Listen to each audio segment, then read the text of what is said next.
Channel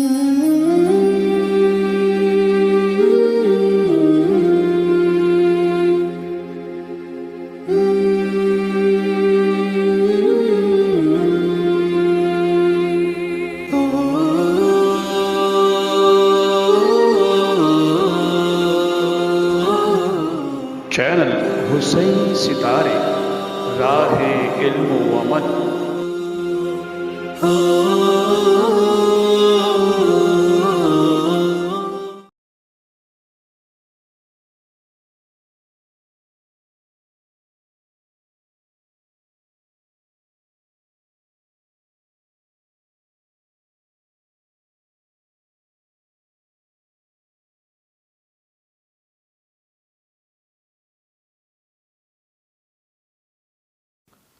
اعوذ باللہ من الشیطان الرجیم، بسم اللہ الرحمن الرحیم، وبہ نستعین انہ خیر ناصرین ومعین، الحمد للہ رب العالمین، وصلی اللہ علی اشرف الانبیاء والمرسلین، ابی القاسم محمد وعلی آل بیتہ الطیبین الطاہرین، ولعنۃ اللہ علی اعدائہم اجمعین، اما بعد، فقد قال الامام الباقر علیہ الصلاۃ والسلام: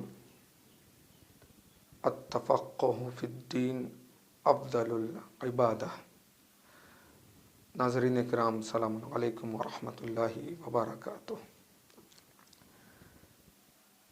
آج کی اس مختصر سی گفتگو میں جس ٹاپک پر ہمیں گفتگو کرنا ہے وہ ہے فقہ جعفری اور امام صادق علیہ السلام۔ سب سے پہلے میں آپ کی معلومات کے لیے یہ بات بتا دینا ضروری سمجھتا ہوں، کلاً مسلمانوں میں 5 مکتب پائے جاتے ہیں، 5 طرح کی افکار پائے جاتے ہیں، 5 قسم کی فقہ پائی جاتی ہے اپنے اپنے مکتب اور اپنے اپنے مذہب کے اعتبار سے۔ ان 5 میں ایک فقہ حنفی ہے، دوسری فقہ جعفری ہے، تیسری فقہ مالکی ہے، چوتھی فقہ شافعی ہے، اور 5ویں فقہ جو مکتب کے اعتبار سے ہے، ادلہ اور دلائل کے اعتبار سے ہے، وہ فقہ حنبلی ہے۔ ان 5 مکتب اپنے اپنے بتائے ہوئے راستے اور اپنے اپنے فقہ کے اعتبار سے گفتگو کرتے ہیں۔ سب سے پہلے ہمیں یہ جاننا ضروری ہے کہ فقہ کسے کہتے ہیں۔ فقہ عملی احکام کے بارے میں گفتگو کرتا ہے، یعنی فروعات پر، فروع دین میں نماز، روزہ، حج، زکوٰۃ وغیرہ جو موجود ہیں، اس کے حوالے سے جو احکام موجود ہیں، دلائل کے ساتھ گفتگو کی جاتی ہے۔ فقہ کے بارے میں جس حدیث کو ہم نے سرنامہ سخن کے طور پر قرار دیا ہے، اس حدیث میں 5ویں امام باقر علیہ السلام ارشاد فرماتے ہیں: التفقہ فی الدین افضل العبادہ۔ دین اسلام کے بارے میں تفقہ کرنا، جستجو کرنا، غور و فکر کرنا اور اس پر عمل کرنا افضل ترین عبادات میں سے ہے، بہترین عبادت ہے۔ تو جب بہترین عبادت ہے امام کی نظر میں، تو وہی چیز افضل ہوتی ہے جو زیادہ اہمیت کی حامل ہے۔ اب آئیے ایک ایک کی طرف ہم ابتدا میں جانیں گے کہ کون سی فقہ کب وجود میں آئی، پھر میں اصل ہدف کی طرف اصل گفتگو کی طرف آتا ہوں۔ 5 مکتب حنفی، مکتب مالکی، مکتب شافعی اور مکتب حنبلی، یہ 4 اہل سنت کے مکتب ہیں، اور ہر مکتب کی ایک فقہ موجود ہے جو عملی احکام کے حوالے سے اپنے اپنے نظریات کے اعتبار سے گفتگو کرتی ہے، اور لوگ اس مذہب کے ماننے والے، اس مکتب کے ماننے والے اپنی بتائی ہوئی فقہ پر عمل کرتے ہیں۔ یعنی حنفی مذہب کا ماننے والا شافعی مذہب کے بتائے ہوئے فقہ پر عمل نہیں کرتا، شافعی مذہب کا ماننے والا حنفی یا حنبلی یا مالکی مذہب کے فقہ پر عمل نہیں کرتا۔ اسی طرح سے مکتب جعفریہ، فقہ جعفریہ یعنی مذہب تشیع بھی فقہ جعفریہ اور مکتب جعفریہ کے بتائے ہوئے احکام پر عمل کرتا ہے۔ یہ ہو گئی تیسری بات۔ ہماری گفتگو کی جو چوتھی بات ہے وہ فقہ جعفری اور امام صادق علیہ السلام کے حوالے سے ہے۔ فقہ حنفی امام ابو حنیفہ کی بتائی ہوئی اور ان کے نظریات پر عمل کرتے ہیں، ان کے مذہب اور مکتب کے ماننے والے۔ ابو حنیفہ 80 ہجری میں پیدا ہوئے اور 150 ہجری میں اس دنیا سے چلے گئے۔ تقریباً 70 سال کا عرصہ انہوں نے زندگی گزاری، اور ان کے ماننے والے انہی کے بتائے ہوئے فقہ پر عمل کرتے ہیں۔ اس کے بعد مالک بن انس، یہ 93 ہجری میں پیدا ہوئے اور 150 ہجری میں اس دنیا سے گئے، اور ان کی جو بتائی ہوئی فقہ ہے وہ اس فقہ کو فقہ مالکی کہا جاتا ہے۔ اسی طرح سے 164 ہجری سے لے کر 241 ہجری تک امام شافعی، محمد بن ادریس شافعی جو اہل سنت کے امام ہیں، وہ گزرے ہیں، اور ان کی بتائی ہوئی فقہ پر عمل کرنے والے مکتب شافعی اور مذہب شافعی کے ماننے والے کہلاتے ہیں۔ اور چوتھے محمد بن احمد بن حنبل کے جو 164 ہجری میں پیدا ہوئے اور 241 ہجری تک رہے، اور ان کی جو بتائی ہوئی فقہ ہے اور اس فقہ کو فقہ حنبلی کہا جاتا ہے۔ ان چاروں فقہ کا تعلق اہل سنت سے ہے۔ آئیے ہم اصل گفتگو کی طرف آتے ہیں، وہ فقہ جعفری اور امام صادق علیہ السلام۔ سب سے پہلے یہ بات بتا دینا ضروری سمجھتا ہوں کہ فقہ جعفری کی ابتدا کہاں سے ہوئی۔ فقہ جعفری کی ابتدا جو ہوئی ہے وہ 11ویں امام کے زمانے ہی میں اس کی شروعات ہو چکی تھی۔ البتہ غیبت کبریٰ جو 329 ہجری سے شروع ہوئی ہے، اس کے بعد فقہ کی ضرورت پڑی ہے لوگوں کو، چونکہ جب تک امام حاضر ہوتا ہے وہاں پر اجتہاد کی ضرورت نہیں پڑتی۔ یہی سب سے بڑا فرق ہے اہل سنت کے نظریے اور اہل تشیع کے نظریات میں۔ اہل سنت پیغمبر اکرم کے رحلت کے بعد سے کیا ہے، ان کی فقہ شروع ہو جاتی ہے، ان کے اجتہاد کا سلسلہ شروع ہو جاتا ہے، لیکن ہمارا عقیدہ اور ہمارے نظریے کے اعتبار سے مکتب جعفریہ یا مکتب امامیہ یا مکتب تشیع، تینوں طرح سے ہمارے مکتب کو نام دیا جاتا ہے، استعمال کیا جاتا ہے۔ تو ہمارا یہ نظریہ ہے کہ امام کے حضور میں اجتہاد کی ضرورت نہیں پڑتی، چونکہ امام سامنے ہوتا ہے، جو بھی فقہی مسائل ہوتے ہیں اس پر ڈائریکٹ امام سے پوچھ لیا جاتا ہے۔ لیکن 232 ہجری سے 260 ہجری تک جو امام حسن عسکری علیہ السلام کا دور تھا، تو سوال یہ ہوتا ہے کہ جب امام تھے تو پھر فقہ جعفری کے نام سے ایک فقہ کو وجود میں لانے کی ضرورت کیا تھی؟ حالانکہ رسمی فقہ یا رسمی اجتہاد اس دور میں نہیں ہوا ہے، زمینہ فراہم کیا گیا ہے تاکہ لوگ آمادہ ہو جائیں غیبت کے زمانے میں عملی احکام کو جاننے کے لیے کیا کیا جائے۔ تو اس طرح سے کیا ہے، اس 11ویں امام کے زمانے میں مقدمہ ایجاد کیا گیا، زمینہ فراہم کیا گیا تاکہ لوگ غیبت کے زمانے میں پریشان نہ ہو سکیں۔ تو یہ کیا ہے، فقہ جعفری کی شروعات افکار کے اعتبار سے ہوئی۔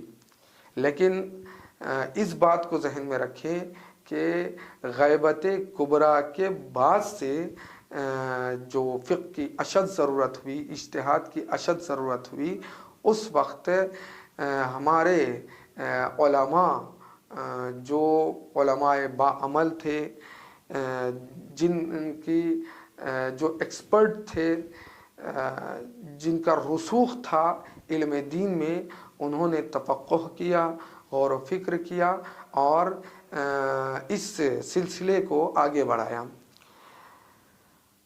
پانچواں نقطہ جو اس حوالے سے بیان کرنا ضروری سمجھتا ہوں وہ یہ ہے کہ فقہ جعفری کو امام جعفر صادق کی طرف کیوں منسوب کیا گیا ہے؟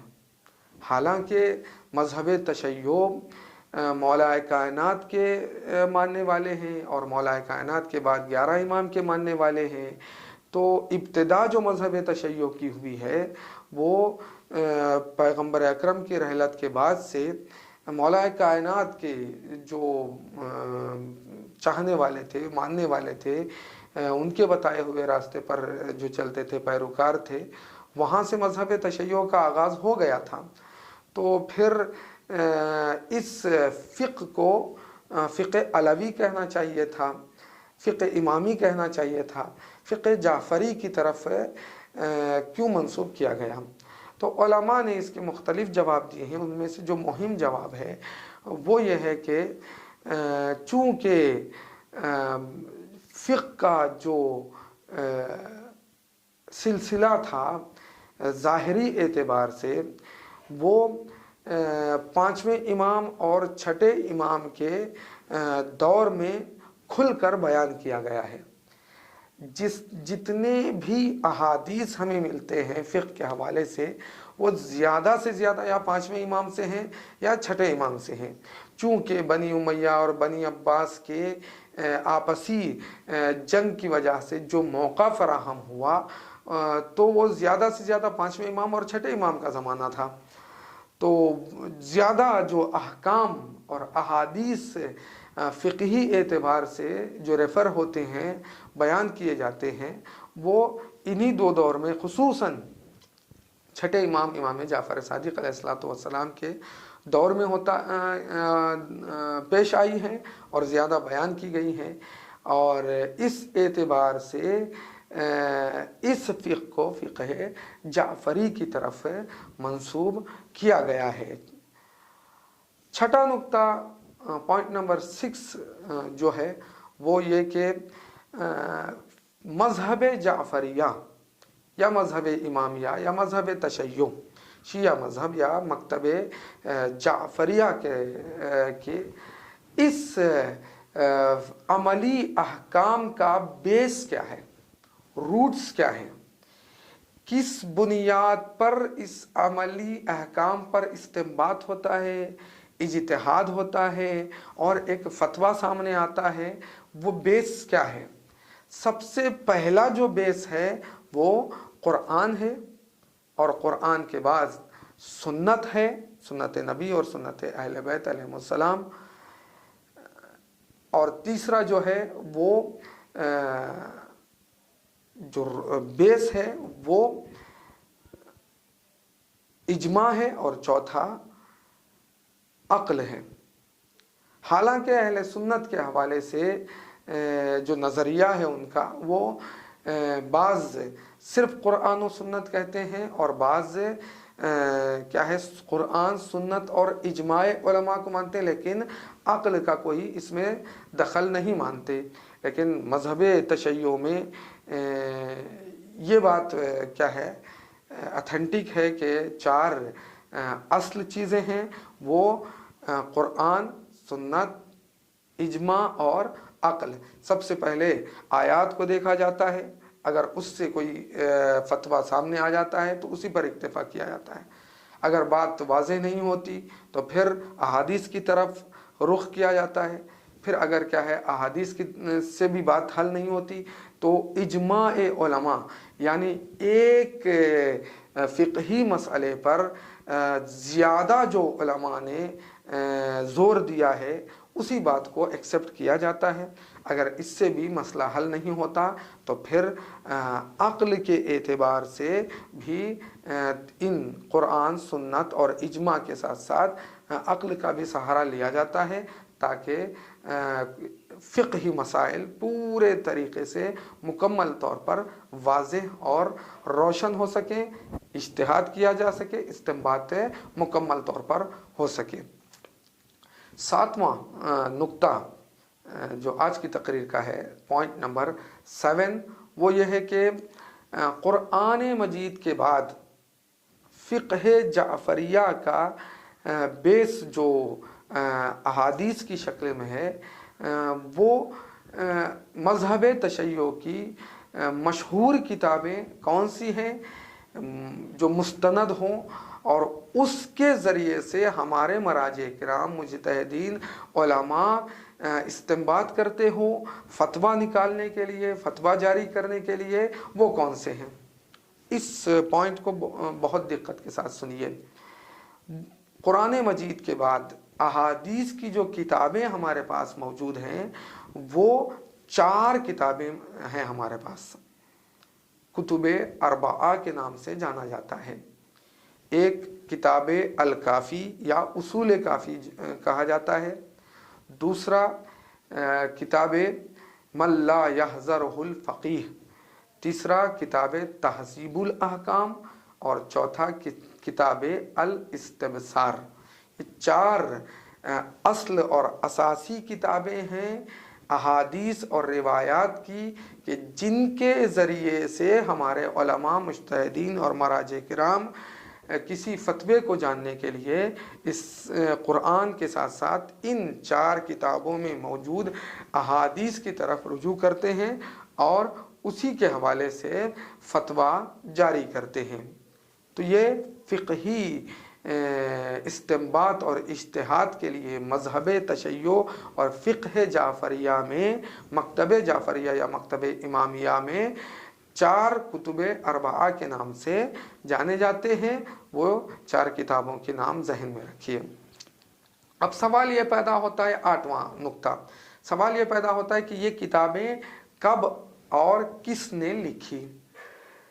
سب سے پہلی کتاب کتاب اصول کافی یا کتاب الکافی عربی میں کہا جاتا ہے، لیکن جو مشہور ہے وہ اصول کافی۔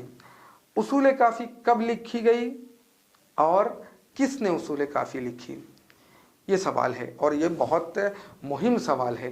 جب ہمارا بیس کتب اربعہ ہیں تو ہمیں اس کے حوالے سے جاننا ضروری ہے۔ اصول کافی امام صادق علیہ السلام کے زمانے کے بعد، یعنی شہادت امام صادق کے بعد سے تقریباً 180 سال بعد یہ کتاب لکھی گئی ہے۔ 180 سال کب؟ شہادت امام صادق 148 ہجری میں ہوئی، 148 ہجری میں امام کی شہادت ہوئی۔ امام کی شہادت کے بعد یعنی 148 ہجری کے 180 تقریباً 180 سال بعد ظاہراً غیبت کبریٰ کے فوراً بعد یہ کتاب لکھی گئی ہے۔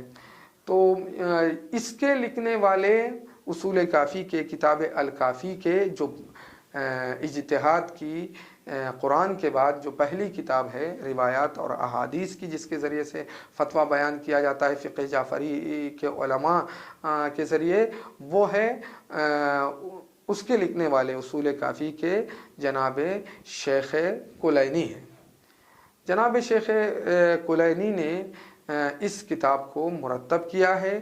اس میں احادیث ائمہ علیہم السلام، پیغمبر اکرم کی احادیث اور 12 اماموں کی احادیث کو اس میں درج کیا ہے، کوٹ کیا ہے، اور اسی کا سہارا لے کر علماء اور مجتہدین و مراجع کرام تفقہ کرتے ہیں اور فقہی احکام کو حل کرتے ہیں اور ایک فتویٰ جاری کرتے ہیں۔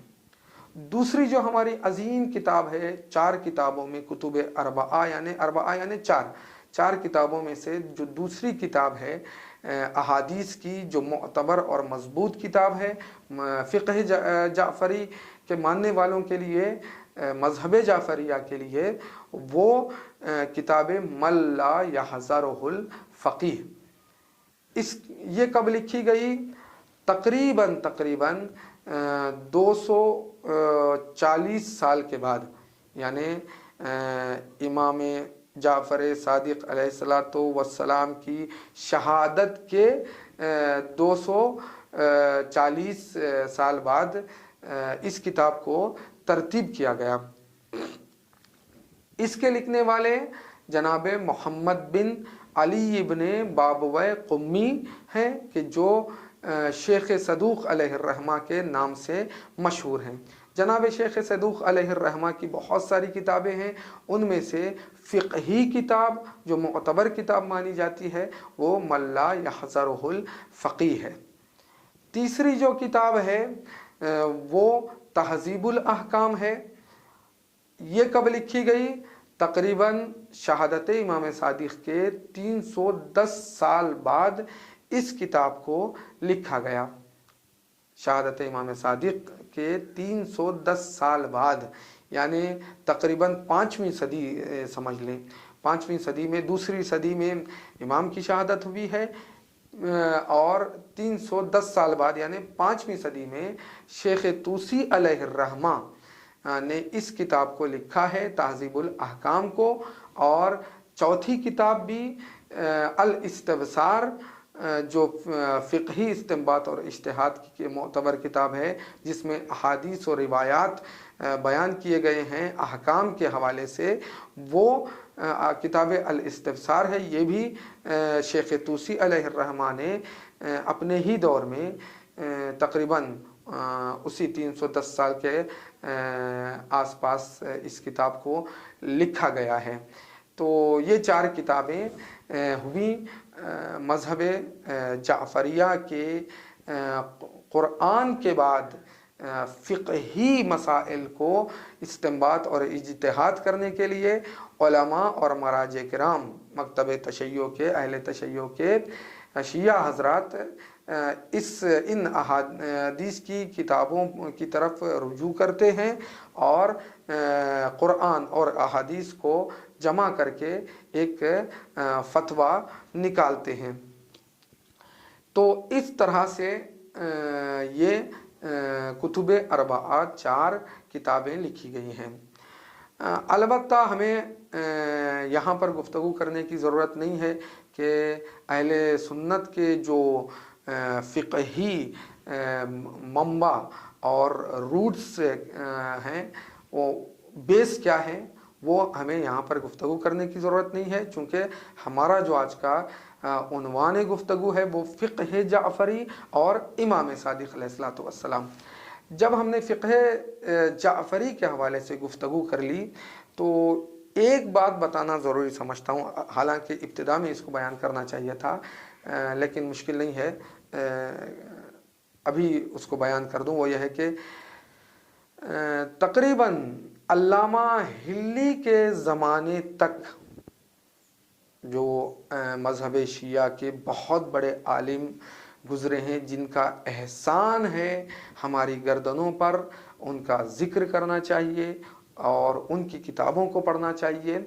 علامہ ہلی کے زمانے تک مسلمانوں کے جو فرقے اور مذاہب بیان کیے جاتے تھے، مکتب کے اعتبار سے، فکری اعتبار سے، نظریاتی اعتبار سے، اگر کوئی غیر پوچھتا کہ مسلمانوں کے کتنے مذہب ہیں، کتنے مکتب ہیں احکام، عملی احکام کے اعتبار سے، تو کہا جاتا تھا 4۔ رسمی اعتبار سے، رجسٹرڈ اعتبار سے مذہب جعفریہ کا کوئی وجود نہیں تھا، ظاہری اعتبار سے نام نہیں لیا جاتا تھا۔ کتنے مذہب ہیں تو کہا جاتا تھا کہ 4 ہیں۔ لیکن علامہ ہلی کے زمانے میں، اب یہاں پر بالکل گنجائش نہیں ہے کہ میں مفصل واقعے کو بیان کروں، تو اس دور کے جو حاکم تھے، بادشاہ تھے، انہوں نے کیا ہے، ان کے ساتھ ایک مسئلہ پیش آیا 3 طلاق کا، تو اب وہ اپنی بیوی کو چھوڑنا بھی نہیں چاہتے تھے، تو کوئی راستہ نکالنا چاہتے تھے۔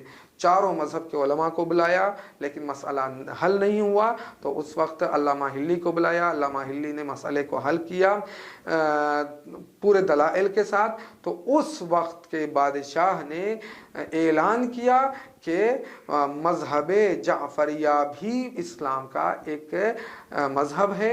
آج کے بعد رجسٹرڈ جتنے بھی کیا ہے مسلمانوں کے مذاہب ہیں، تو 4 نہ کہنا بلکہ 5 فقہ ہیں، 5 مکتب ہیں، 5 نظریات ہیں اور 5 مذہب کے ماننے والے ہیں۔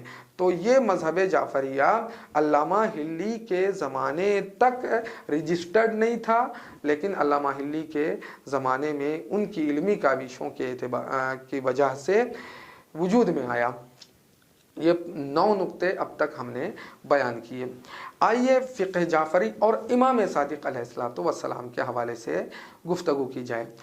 امام صادق علیہ السلام نے اپنے زمانے میں، دیکھیں، 5ویں امام اور 6ٹھے امام کو یہ جو دین مبین اسلام کے حقیقی چہرے کو دنیا تک کیا ہے پہنچانا، اور تعلیمات اسلامی جو قرآن اور سنت پیغمبر کے حوالے سے تھی، اس کی حقیقت کو دنیا تک پہنچانے کے لیے جو موقع 5ویں امام کی زندگی کا آدھا حصہ اور 6ٹھے امام کی پوری زندگی میں جو ملا ہے، وہ اس کا مقدمہ 4تھے امام کا زمانہ تھا۔ 4تھے امام نے اب کربلا کے بعد اپنے دور میں، چونکہ 4تھے امام پر پابندی تھی کہ وہ مسجد میں آ کر کھل کر کیا ہے دین اسلام کی تبلیغ نہیں کر سکتے تھے، قرآن کی تفسیر نہیں کر سکتے تھے، تو امام نے ایک بہت عظیم اسلحہ ایجاد کیا۔ وہ ویپن کیا تھا امام کا؟ امام نے اپنی زندگی میں تقریباً، بعض روایتوں میں ہے 4000 غلاموں کو خریدا، بعض تاریخی کتابوں میں ہے کہ 11 سے 12,000 غلاموں کو مولا نے خریدا۔ تو مولا کا کیا، 4تھے امام زین العابدین علیہ السلام کا رویہ کیا تھا؟ غلام کو خریدتے تھے، اس کو فقہ اسلام سے آشنا کراتے تھے، دین مبین اسلام کے عقائد کو صحیح طریقے سے بیان کرتے تھے۔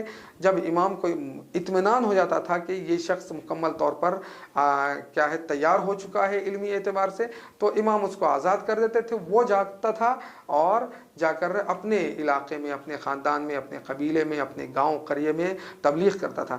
اس طرح سے 5ویں امام اور 6ٹھے امام کے زمانے میں زمینہ فراہم ہو گیا، اور بنی امیہ اور بنی عباس کی لڑائی اور جنگ بھی تھی، جس کی بنا پر ان 2 اماموں کو، خصوصاً 6ٹھے امام کو زیادہ موقع ملا۔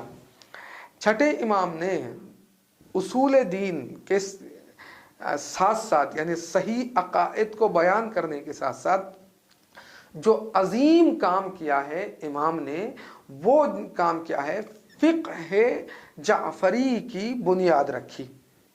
ظاہری اعتبار سے ہم نے بیان کیا کہ فقہ اور اجتہاد کا جو تصور ہے وہ غیبت کبریٰ کے بعد سے شروع ہوا ہے، لیکن جو زمینہ فراہم کیا ہے، مقدمہ ایجاد کیا ہے انٹروڈکشن کے طور پر، وہ امام جعفر صادق علیہ السلام نے فقہ اسلامی اور فقہ جعفری کے عنوان سے بہت زیادہ احکام اسلامی، فروعات اسلامی پر زور دیا ہے، اور تقریباً 4000 شاگردوں کو چھٹے امام نے تفقہ فی الدین اور احکام اسلامی پر اجتہاد کرنے کے طریقے سکھائے ہیں، اور بہت سارے شاگردوں کو اس عنوان سے زیادہ زور دیا امام نے، تاکہ آنے والی نسلوں کو، اور خصوصاً ہماری غیبت کے زمانے میں، کسی بھی طرح سے لوگوں کو علمی احکام کو جاننے میں مشکل پیش نہ آئے۔ اسی لیے فقہ میں زیادہ تر جو احادیث موجود ہیں وہ 5ویں امام سے یا 6ویں امام سے، لیکن ان 2 اماموں میں بھی 6 امام کے احادیث بہت زیادہ ہیں، جس پر کیا ہے علماء زیادہ زور دیتے ہیں اور اس پر عمل کرتے ہیں۔ تو اس اعتبار سے ہماری آج کی یہ گفتگو کہ فقہ جعفری اور امام صادق علیہ السلام کے حوالے سے مختصر طور پر تمام ہوئی ہے۔ انشاءاللہ بارگاہ خداوندی میں دعا کرتے ہیں کہ پروردگار ہمیں اسی طرح سے اپنے مذہب کے حوالے سے دینی علوم کو جاننے، سمجھنے اور اس پر بہترین طریقے سے عمل کرنے کی توفیق عنایت فرمائے۔ والسلام علیکم ورحمۃ اللہ وبرکاتہ۔